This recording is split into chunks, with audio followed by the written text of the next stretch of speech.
Thank you very much, everybody. And congratulations to the class of 2017. That's some achievement. This is your day, and you've earned every minute of it. And I'm thrilled to be back at Liberty University. I've been here, this is now my third time, and we love setting records, right? We always set records. We have to set records. We have no choice. It's been a little over a year since I've spoken on your beautiful campus, and so much has changed. Right here, the class of 2017, dressed in cap and gown, graduating to a totally brilliant future. And here I am, standing before you as President of the United States. So I'm guessing there are some people here today who thought that either one of those things, either one, would really require major help from God. Do we agree? And we got it. But here we are celebrating together on this very joyous occasion. And there's no place in the world I'd rather be to give my first commencement address as president than here with my wonderful friends at Liberty University. And I accepted this invitation a long time ago. I said to Jerry that I'd be there. And when I say something, I mean it.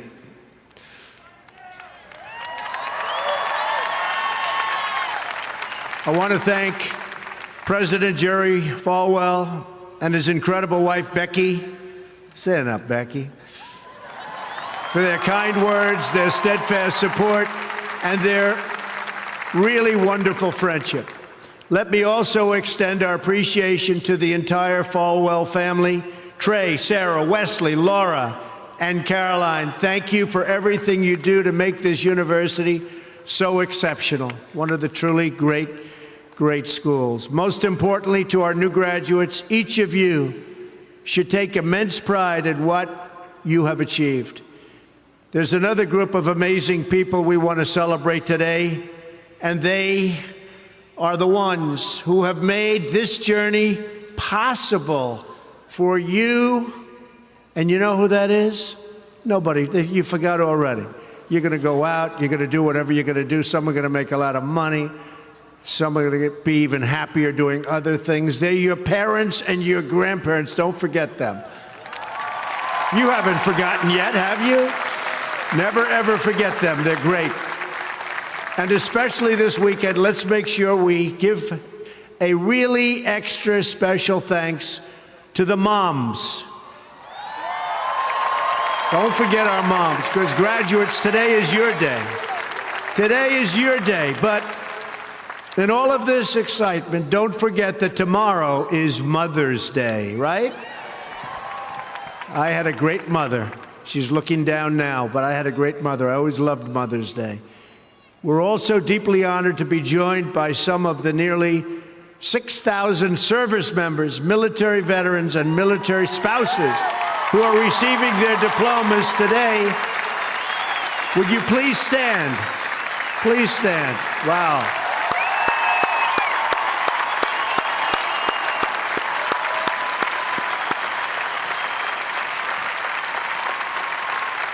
That's great.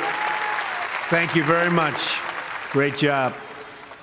We're profoundly grateful to every single one of you who sacrificed to keep us safe and to protect God's precious gift of freedom. It is truly a testament to this university and to the values that you embrace that your graduating class includes so many patriots who have served our country in uniform. Thank you very much. To the class of 2017, today you end one chapter, but you are about to begin the greatest adventure of your life. Just think for a moment of how blessed you are to be here today at this great university, living in this amazing country, surrounded by people who you love and care about so much. Then ask yourself, with all of those blessings and all of the blessings that you've been given, what will you give back to this country and indeed to the world? What imprint will you leave in the sands of history? What will future Americans say we did in our brief time right here on earth? Did we take risks? Did we dare to defy expectations? Did we challenge accepted wisdom and take on established systems? I think I did, but we all did, and we're all doing it. Or did we just go along with convention, swim downstream so easily with the current, and just give in because it was the easy way, it was the traditional way, or it was the accepted way? Remember this: nothing worth doing ever, ever, ever came easy. Following your convictions means you must be willing to face criticism from those who lack the same courage to do what is right, and they know what is right, but they don't have the courage or the guts or the stamina to take it and to do it. It's called the road less traveled. I know that each of you will be a warrior for the truth, will be a warrior for our country and for your family. I know that each of you will do what is right, not what is the easy way, and that you will be true to yourself and your country and your beliefs. In my short time in Washington, I've seen firsthand how the system is broken. A small group of failed voices who think they know everything and understand everyone want to tell everybody else how to live and what to do and how to think. But you aren't going to let other people tell you what you believe, especially when you know that you're right.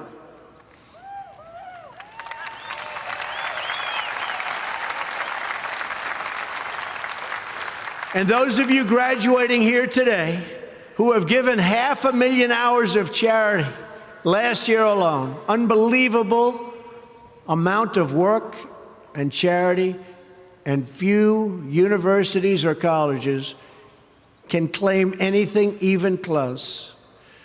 We don't need a lecture from Washington on how to lead our lives. I'm standing here looking at the next generation of American leaders. There may very well be a president or two in our midst. Anybody think they're going to be president? Raise your hand. In your hearts are inscribed the values of service, sacrifice, and devotion. Now you must go forth into the world and turn your hopes and dreams into action. America has always been the land of dreams because America is a nation of true believers. When the Pilgrims landed at Plymouth, they prayed. When the founders wrote the Declaration of Independence, they invoked our Creator 4 times.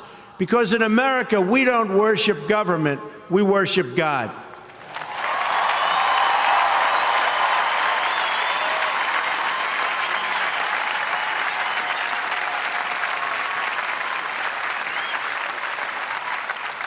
That is why our elected officials put their hands on the Bible and say, "So help me God," as they take the oath of office. It is why our currency proudly declares, "In God we trust."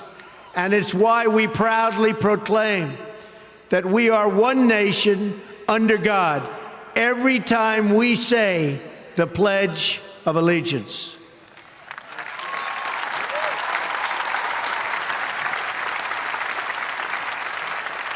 The story of America is the story of an adventure that began with deep faith big dreams and humble beginnings.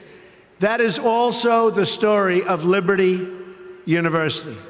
When I think about the visionary founder of this great institution, Reverend Jerry Falwell Sr., I can only imagine how excited he would be if he could see all of this and all of you today, and how proud he would be of his son and of his family. In just 2 days, we will mark the 10th anniversary of Reverend Falwell's passing. And I used to love watching him on television, hearing him preach. He was a very special man.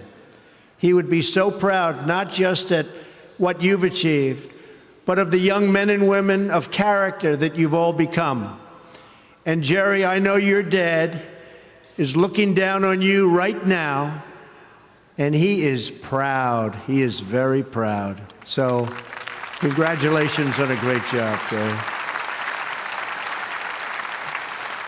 Reverend Falwell's life is a testament to the power of faith to change the world, the inspiring legacy that we see all around us in this great stadium. This is a beautiful stadium, and it is packed. I'm so happy about that. I said, how are you going to fill up a place like that? It is packed, Jerry. In this beautiful campus, and in your smiling faces, but it all began with a vision. That vision was of a world-class university for evangelical Christians. And I want to thank you because, boy, did you come out and vote, those of you that are old enough. In other words, your parents. Boy, oh boy, you voted. You voted. No doubt many people told him his vision wasn't possible, and I am sure they continued to say that so long after he started, at the beginning with just 154 students. But the fact is, no one has ever achieved anything significant without a chorus of critics standing on the sidelines explaining why it can't be done. Nothing is easier or more pathetic than being a critic, because they're people that can't get the job done. But the future belongs to the dreamers, not to the critics. The future belongs to the people who follow their heart no matter what the critics say, because they truly believe in their vision. At Liberty, your leaders knew from the very beginning that a strong athletic program would help this campus grow so that this school might transform more lives. That is why a crucial part of Reverend Falwell's vision for making Liberty a world-class institution was having a world-class football team, much like the great teams of Notre Dame. Great school, great place. In fact, Vice President Mike Pence is there today, doing a fabulous job, as he always does.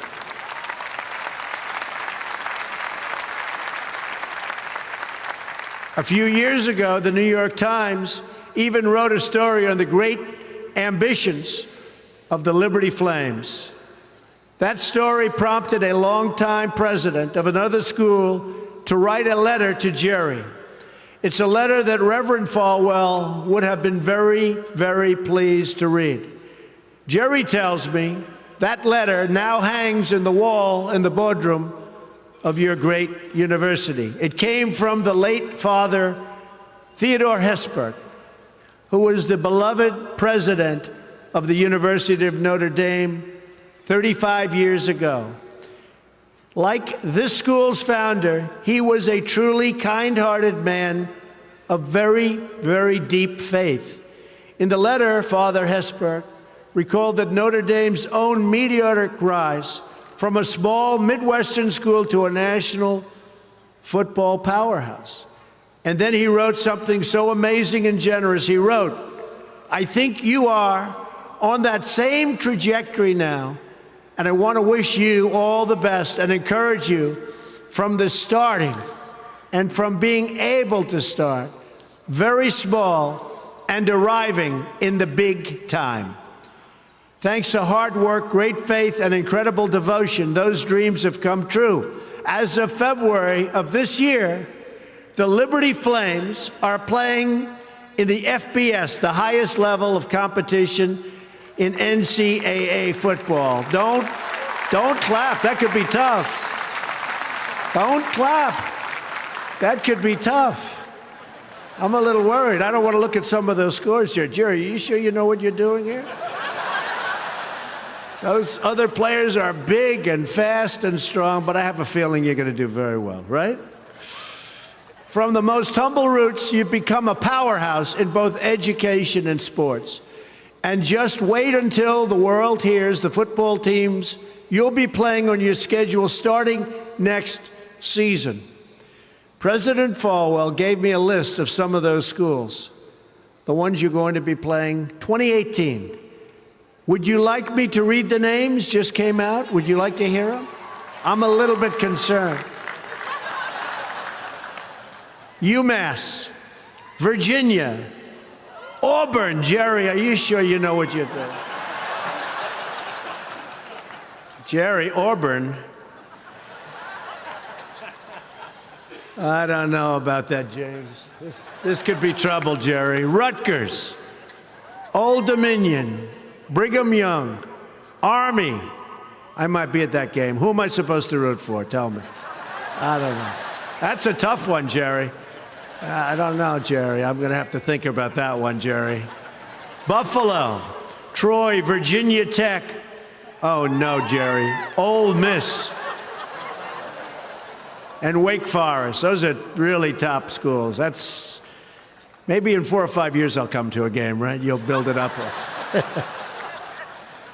Well, good luck. The success of your athletic program arriving on the big stage should be a reminder to every new graduate of just what you can achieve when you start small, pursue a big vision, and never, ever quit. You never quit.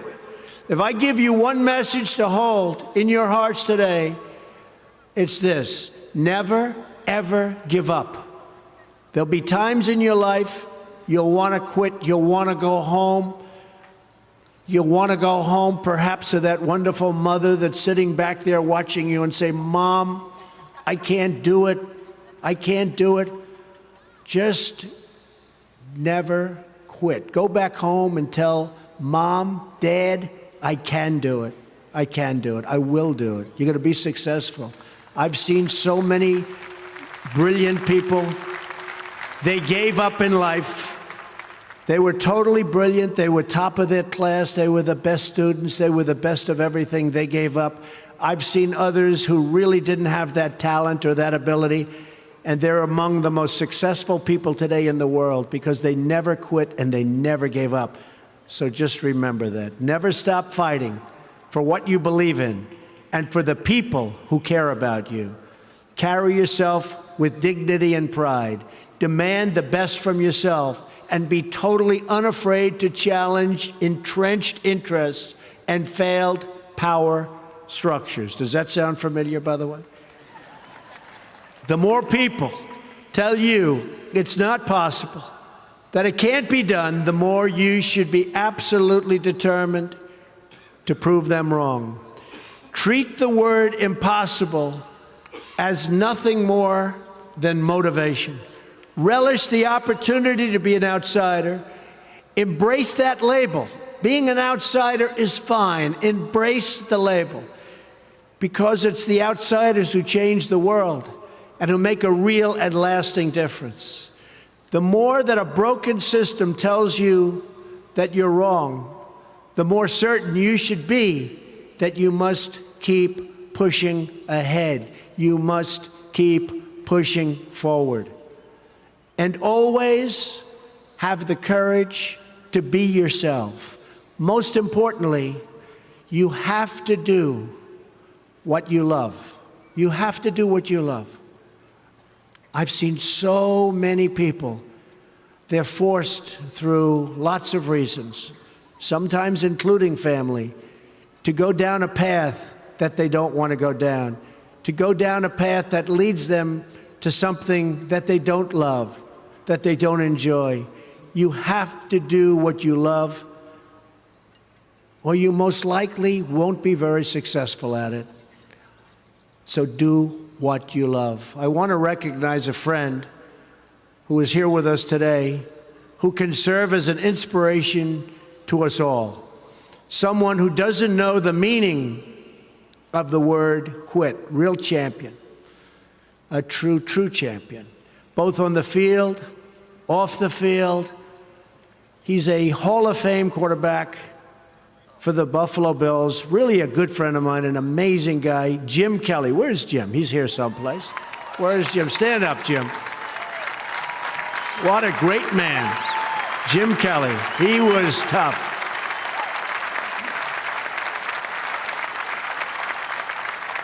Jim, do you have any idea how much money you'd be making today? They'd hit Jim, it was like tackling a linebacker. They'd hit Jim, 4 guys, 5 guys that weighed 320, and he'd just keep going down the field. He was much more than a quarterback. He had tremendous heart, and he knew how to win. Jim is tough, and his toughest fight of all was that he beat cancer not once but twice.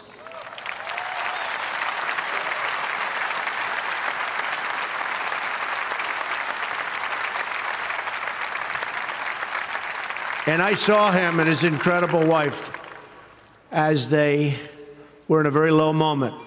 Jill, very, very low moment. And it was amazing the way they fought. It didn't look good. I would have said, maybe it's not going to happen. But there was always that hope because of Jim and Jim's heart. But I want to just say it's great to have you here today, Jim, and these people are big, big fans. And if you could get a young version of Jim Kelly, you'll be beating a lot of teams, Jerry. So, interestingly, though, I said, I wonder what Jim's doing here. His daughter, Erin, crosses the goal line to you and today with you. So, Erin, stand up. Where are you, Erin? Where is Erin? Congratulations, Erin. Congratulations. Graduating from Liberty. Great choice. Thank you. Liberty University is a place where they really have true champions. And you have a simple creed that you live by, to be really champions for Christ. Whether you're called to be a missionary overseas, to shepherd a church, or to be a leader in your community, you are living witness of the gospel message of faith, hope, and love. And I must tell you, I am so proud as your president to have helped you along over the past short period of time. I said I was going to do it, and Jerry, I did it. And a lot of people are very happy with what's taken place, especially last week. We did some very important signings. Right, James? Very important signings. America is better when people put their faith into action. As long as I am your president, no one is ever going to stop you from practicing your faith or from preaching what's in your heart.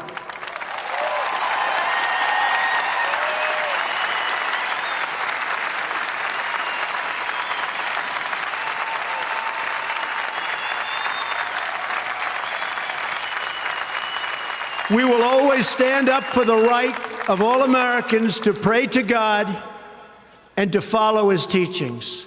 America is beginning a new chapter.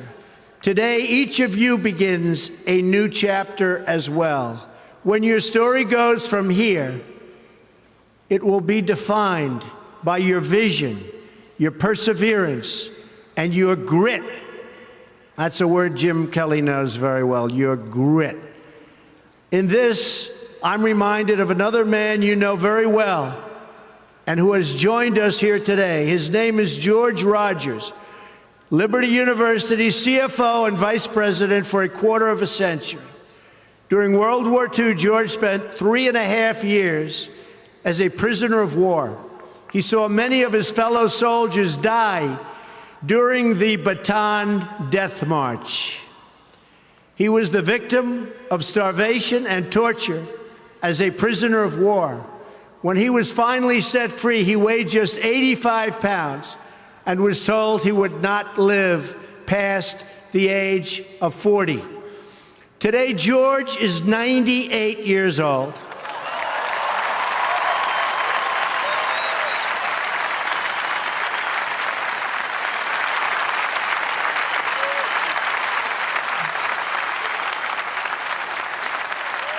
Great.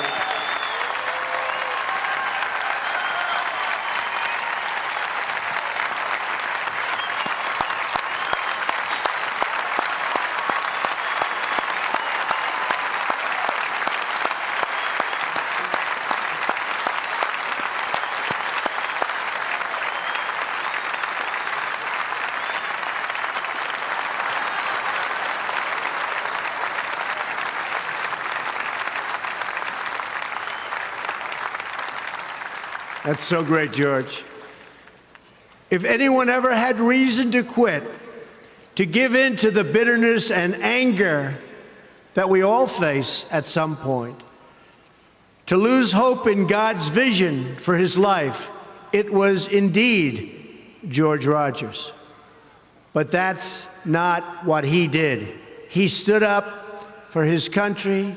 He stood up for his community. He stood up for his family, and he defended civilization against a tide of barbarity, the kind of barbarity we're seeing today and we've been witnessing over the last number of years. And I just want to tell you, as your president, we are doing very, very well in countering it. So you just hang in there. Things are going along very, very well. You'll be hearing a lot about it next week from our generals. Things are going along very, very well. Through it all, he kept his faith in God, even in the darkest depths of despair. Like so many others of his generation, George came home to a nation full of optimism and pride and began to live out the American dream. He started a family. He discovered God's plan for him and pursued that vision with all his might, pouring his passion into a tiny college in a place called Lynchburg, Virginia. Did you ever hear of that? Lynchburg? We love it. Do you like it? We like it, right? I flew over it a little while ago. It's amazing, actually. What started as a dream with a few good friends, he helped shepherd into the largest Christian university in the world. Just look at this amazing, soaring, growing campus, and I've been watching it grow because I've been a friend of Liberty for a long time now, Jerry. It's been a long time. Thanks in great part to George's financial stewardship. Hundreds of thousands of young hearts and souls have been enriched at Liberty and inspired by the Spirit of God. George, we thank you and we salute you, and you just stay healthy for a long time, George. Thank you.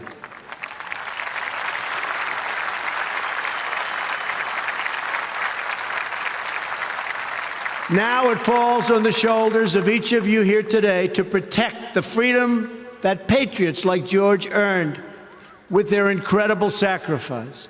Fortunately, you have been equipped with the tools from your time right here on this campus to make the right decisions and to serve God, family, and country. As you build good lives, you will also be rebuilding our nation. You'll be leaders in your communities, stewards of great institutions, and defenders of liberty. And you will be great mothers and fathers and grandmothers and grandfathers, loving friends and loving family members. You will build a future where we have the courage to chase our dreams no matter what the cynics and the doubters have to say. You will have the confidence to speak the hopes in your hearts and to express the love that stirs your souls. and you will have the faith to replace a broken establishment with a government that serves and protects the people.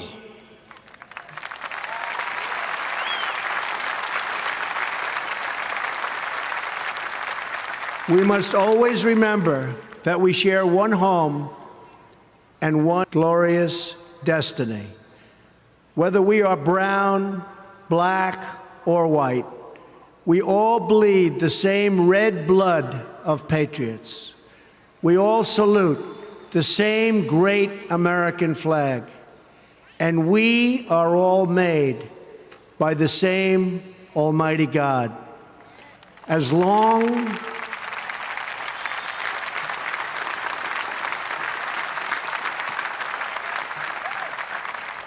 as you remember what you have learned here at Liberty, as long as you have pride in your beliefs, courage in your convictions, and faith in your God, then you will not fail.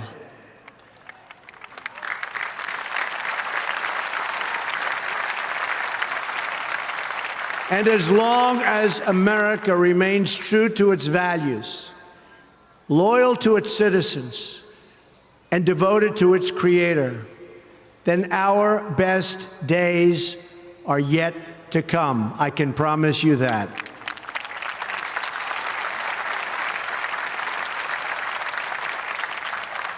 This has been an exceptional morning. It's been a great honor for me, and I want to thank you, the students. I also want to thank you, the family, for getting them there. And I want to thank and congratulate Liberty. May God bless the class of 2017. May God bless the United States of America. May God bless all of you here today. Thank you very much. Thank you. Thank you.